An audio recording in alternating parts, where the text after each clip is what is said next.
if women could not get to the front lines in World War II, and they certainly weren't encouraged to do so, in fact, they were barred from it, although occasionally they managed to slip around and get there, they had to look for other things to write about. And so they looked for the social dimensions of war. They looked for the human interest aspects of war, and they looked for the effect of war on the civilian population, for example. Or they looked at the women who were also there in subordinate roles, of course, the women's auxiliary military forces, which then became part of the regular military, nurses too.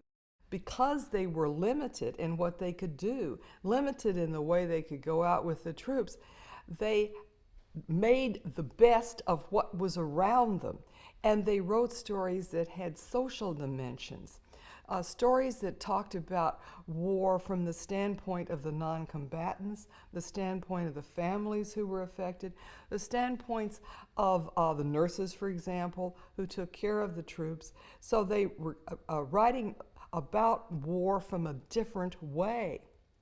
I think it's very important to understand that, because what you're really talking about is how to get more of a social dimension into what had become the rather cut and dried exercise of covering official reports and dealing with officers who have various points of view that they want to spin in terms of government activity.